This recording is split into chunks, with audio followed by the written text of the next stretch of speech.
Have you ever met someone who stayed silent through chaos? Who absorbed pain that wasn't theirs, who forgave things that were never apologized for, who loved people that never really knew how to love them back? That is the empath, the rare soul that feels everything more deeply than most people ever will. They walk through life with open hearts and open wounds, sensing every shift in the atmosphere, every tremor in another person's voice. They don't just hear pain, they feel it, and somewhere inside, they believe it's their duty to heal it. Empaths are the light bearers of this world, but that light comes at a cost. Their compassion is both their greatest gift and their greatest vulnerability. Because where there is light, the shadows always gather. And that's where the narcissist enters. Carl Jung once said, "The meeting of two personalities is like the contact of two chemical substances. If there is any reaction, both are transformed." When an empath meets a narcissist, it's not a coincidence, it's chemistry. It's an energetic collision between one who gives endlessly and one who takes without end. The empath, guided by their instinct to heal, sees the narcissist's charm as pain in disguise. They think, if I just love them right, they'll change. But what they don't realize is that the narcissist doesn't seek healing, they seek control. They crave admiration, not connection. And the empath, with their pure intentions, becomes the perfect mirror for that hunger. At first, it feels magnetic. The narcissist seems fascinated by the empath's depth, and the empath feels seen, chosen, finally understood. But this is not love. It's a transaction of power, a dance where one feeds on validation and the other confuses sacrifice with strength. It's a silent contract written in invisible ink. The empath gives and the narcissist takes. The empath forgives and the narcissist repeat. And for a while, the empath tells themselves it's worth it, that this person just needs more time, more love, more understanding. But there comes a day, a quiet, unremarkable day, when something inside the empath snaps. It's not a violent breaking. It's a stillness. The kind of silence that comes when the illusion finally collapses. When the empath sees not a wounded soul, but a manipulative one. Not a project to be healed, but a parasite to be released. Jung believed that the greatest danger to the psyche is identification, when we lose ourselves by merging with another's shadow. That's what happens to the empath. They begin to mistake the narcissist's wounds for their own. They take responsibility for emotions that were never theirs to carry. They shrink, they silence their needs and call it love. But true love cannot exist where one person is drained and the other is fed. And so, eventually, the empath wakes up. When they do, the transformation is not gentle, it's absolute. The very energy the narcissist once controlled becomes unreachable. The supply of validation, empathy, and attention gone. The empath's silence becomes their revolution. Their distance becomes their declaration of power. And the narcissist, for the first time, confronts what they fear most, a mirror that no longer reflects them. The fed-up empath is not cruel. They don't scream, they don't seek revenge. They simply stop engaging, and that absence is louder than any retaliation could ever be. Because for the narcissist, control is oxygen. And the empath, by walking away, cuts off the air. Carl Jung once wrote, "There is no coming to consciousness without pain." For the empath, that pain was the realization that their love could not fix someone who didn't want to heal. For the narcissist, the pain is the loss of someone they believed they owned. This is not the empath's downfall, it's their ascension. It's the moment their empathy stops being submission and becomes strength. It's the awakening of a soul that no longer bleeds for the undeserving. And that awakening, quiet, steady, unstoppable, is the most dangerous thing a narcissist will ever face. Because once the empath has seen the truth, they will never play small again. The breaking point, when compassion turns into clarity. Every empath begins as light, warm, forgiving, endlessly giving. They see potential where others see ruin. They hold space for chaos and call it love. And for a while, this feels noble. It feels like purpose. But Carl Jung once said, "Until you make the unconscious conscious, it will direct your life and you will call it fate." And for many empaths, the unconscious takes the form of their own suffering disguised as compassion. They confuse healing with saving. They mistake understanding for endurance. It begins with small sacrifices, silencing their needs to keep the peace, dimming their emotions to avoid being too much, excusing cruelty as pain. The empath tells themselves they're wounded. I can help. But what they're really saying is, I can't survive their storm if it means they won't abandon me. Because deep down, the empath's compassion is not weakness. It is love unrefined by boundaries. And Jung knew that unrefined love is the breeding ground of shadow, the place where one's desire to save others conceals a silent plea to be seen themselves. So the story unfolds the same way it always does. The narcissist feeds on the empath's warmth, drawing energy from their understanding, admiration, and forgiveness. The empath keeps giving, believing that if they just love a little harder, things will change. But there comes a moment, slow, quiet, devastating, when the mirror breaks. The empath truly sees what stands before them, not a wounded soul needing light, but a predator thriving on reflection. The realization is not anger. It's not even sadness. It's stillness. It's the moment compassion turns into clarity. This is the psychological rupture Jung spoke of, the confrontation with the shadow, not in another, but in oneself. The empath realizes, my love has become my prison. And suddenly, everything changes. The empath stops explaining, stops defending, stops softening every blow. The silence that follows terrifies the narcissist, because silence, from someone who used to absorb everything, means awareness. The spell is broken. In Jungian terms, the empath has integrated part of their shadow, the side that knows anger, that knows self-worth, that refuses to bleed for someone else's hunger. And with this integration comes power. The empath no longer shines to be seen, they illuminate from within. It's a paradox Jung would have admired. Only when the empath stops trying to heal others do they begin to heal themselves. Only when they stop chasing light in others do they find their own. And yet, this awakening doesn't come with pride, it comes with grief. Because the empath must mourn their old self, the healer, the forgiver, the one who always stayed. They must face the truth that not everyone who cries deserves compassion, and not every heart that breaks can be repaired by love. But from this grief is born something far more powerful, discernment. The empath begins to see energy like truth. Who drains it, who honors it, who mirrors it back. They no longer confuse chaos with depth or pain with passion. They begin to realize that peace is not found in fixing others. It is found in refusing to be broken with them. And that is the breaking point, not a fall, but a rising. The day the empath stops pouring and starts preserving. The day they realize that love without self-respect is not love at all. In Jung's words, the privilege of a lifetime is to become who you truly are. And at that moment, when the empath chooses themselves, the lifetime finally begins. The narcissists panic, losing control of their supply.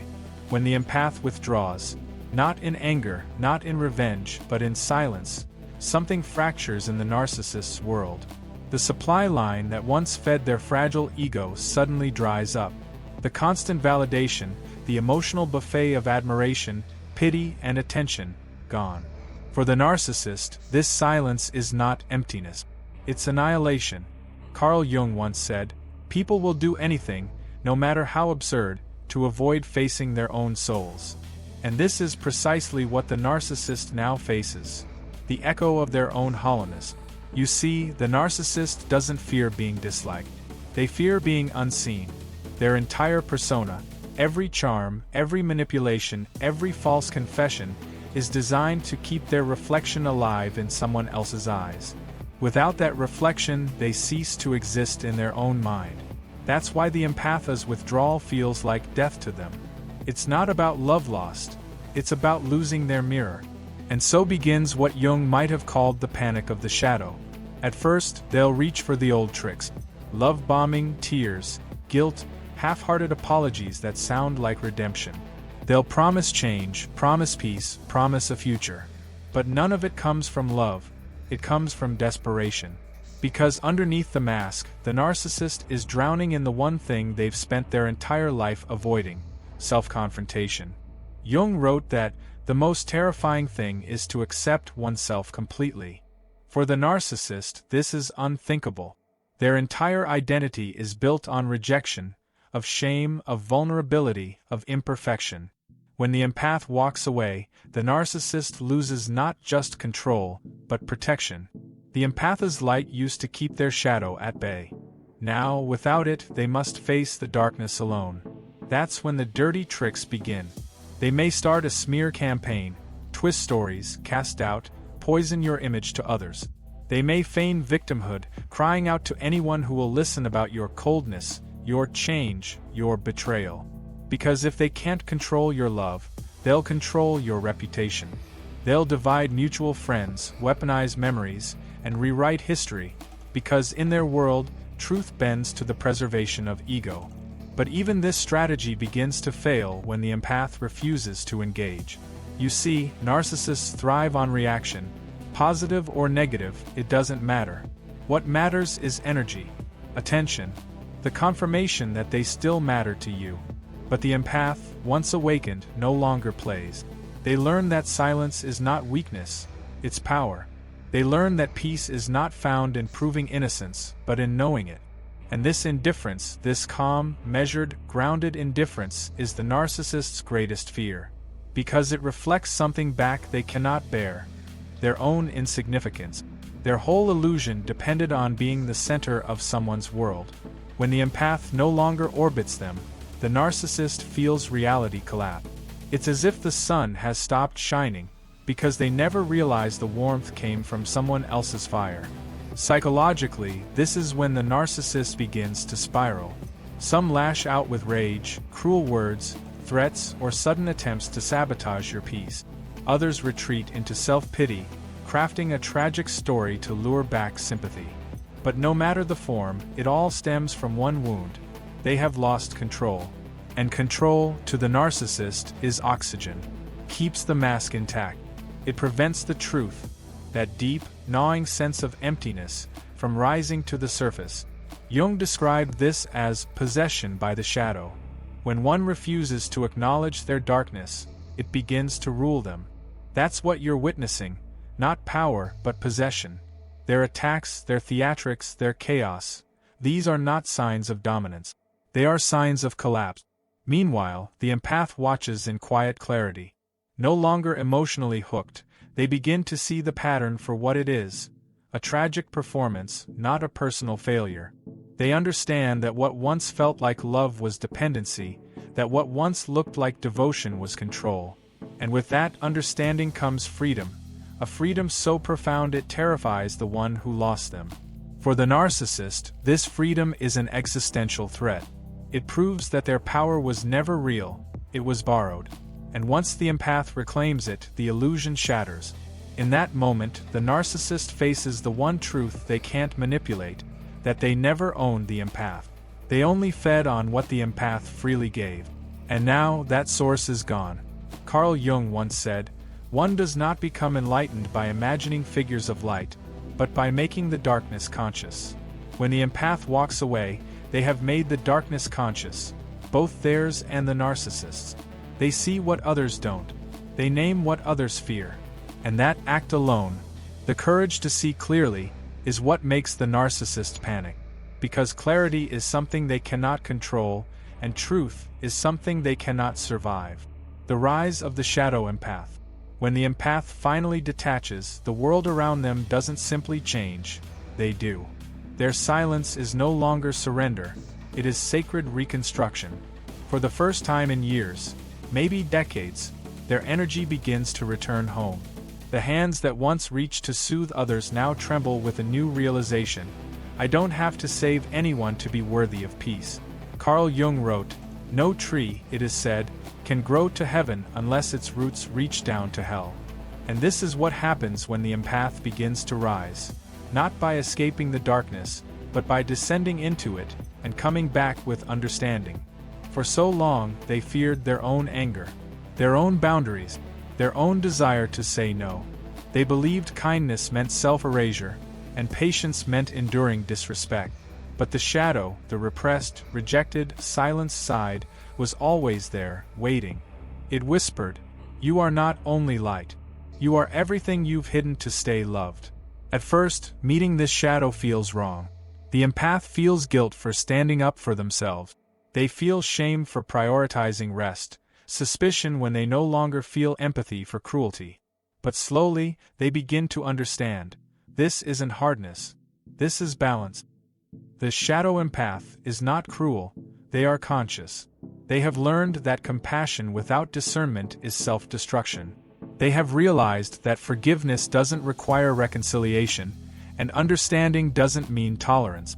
This is the turning point Jung called individuation, the integration of light and dark into a whole, authentic self. It's the moment the empath ceases to live in polarity, no longer savior or victim, but sovereign. They stop trying to rescue others from pain, and start rescuing themselves from patterns. And that shift, that quiet, inner revolution, makes them more powerful than the narcissist ever imagined. Because now, their empathy has evolved. It is no longer blind, reactive, or self-sacrificial. It is precise, intuitive, grounded in strength. They can see manipulation without absorbing it. They can witness pain without drowning in it. They can love deeply without losing themselves in the process. This is the birth of emotional alchemy. Jung would say they have turned lead into gold, the lead of codependency into the gold of awareness. They have found that empathy is not about carrying others' burdens. It is about holding space without surrendering your soul. And in this transformation, a subtle but powerful energy begins to radiate from them, calm, contained, sovereign. They no longer need to prove their goodness. They no longer need to justify their boundaries. Their peace becomes their statement. Their silence becomes their defense. And this unnerves those who once fed on their light. Because the empath is no longer available for extraction. They are no longer an endless well. They are an ocean with tides, choosing when to flow and when to retreat. The shadow empath doesn't hate the narcissist. They no longer even feel anger. They see the narcissist as a lesson, a reflection of their own unhealed parts, their own longing to be seen. But they no longer confuse reflection with connection. That's the final piece of the awakening, realizing that not every connection is meant to be completed. Some are meant to reveal. Some are meant to break. Some are meant to burn everything false so only truth remains. And when that happens, the empath becomes something rare. Not the fragile healer, but the grounded guide. Not the overgiver, but the observer. Not the one who bends to keep peace, but the one who stands firm in it. They start living life with a new kind of clarity, choosing relationships that feel like alignment, not survival. Speaking words that come from wholeness, not fear. And walking through the world with a quiet confidence that others can feel but not quite name. This is what Jung called the emergence of the self. The moment the ego bows to something greater, deeper, truer within. It's no longer about being nice or understanding. It's about being authentic, even if that authenticity intimidates those who thrive in illusion. And the narcissist, sensing this change, can no longer reach them. Their hooks, their guilt, their projections, all fall flat. Because the empath's energy has shifted from reactive to reflective, from vulnerable to visionary. They have seen through the illusion, and once you see through, you can never unsee. The spell is broken. The empath no longer orbits around others' wounds. They move from the center of their own healing. Carl Jung once said, "I am not what happened to me, I am what I choose to become." And that is what defines the shadow empath. The courage to become something beyond the pain. The choice to turn survival into wisdom. The choice to rise, not in spite of darkness, but because of it. They are no longer defined by what they've endured. They are defined by what they've integrated. And that makes them unstoppable. The aftermath. When the narcissist faces their own reflection. When the empath walks away, the world does not explode. There are no grand endings, no poetic closures, only silence. But for the narcissist, that silence is not peace. It is terror. Carl Jung once said, "What you resist persists." And few things are resisted more fiercely than the truth of one's own emptiness. The narcissist has spent a lifetime crafting an identity made of mirrors. Every reflection, every admirer, every admirer's heartbreak serving as proof of existence. But when the last empath withdraws their light, those mirrors begin to crack. Suddenly, the narcissist is alone with the one presence they cannot manipulate, their own. And it's not a presence of strength. It's absence. An echo chamber of unprocessed shame, unmet love, and unbearable self-loathing. At first, they scramble. They'll try to replace the empath immediately. Anyone will do, as long as they can project the illusion again. They'll post pictures, flaunt new connections, chase validation as if it can refill the void. But no matter how fast they move, the hollowness follows. Because the narcissist's tragedy is not that they lost love. It's that they never knew how to receive it in the first place. They've only ever known control. And control, as Jung understood, is the ego's desperate attempt to hide from the unconscious. When that control fails, the mask slips, and what's revealed beneath is not a monster, but a frightened child. A child who learned that love was performance, that worth was conditional, that being powerful was safer than being vulnerable. This is the dark night of the narcissist's soul, a place they've avoided their entire lives. Without the empath's steady presence to absorb their chaos, they are forced to meet what they've denied, the shadow. The self they've buried under layers of vanity, manipulation, and pride. And make no mistake, the shadow is relentless. It shows them every cruelty, every lie, every hollow victory. It reminds them that their brilliance was built on someone else's exhaustion, that their power was borrowed, that their charm was camouflage. The narcissist begins to sense, maybe for the first time, the enormity of what they've destroyed to feel alive. Jung wrote, "People measure their self by the reflection of what they see in others." For the narcissist, that reflection is now gone. They stare into the mirror and see not beauty, but distortion. Not confidence, but panic. Because mirrors don't love back. They only return what stands before them. And what stands before them now is the unhealed self, the one they've deceived, abandoned, and rejected for years. The irony, of course, is that this confrontation is the only thing that could ever save them. The only way through the darkness is through the truth. But most narcissists will not cross that threshold, not easily. Because the journey demands humility, accountability, and grief, the very emotions they've learned to suppress. So instead, many will cycle back into denial. They'll rewrite the story again.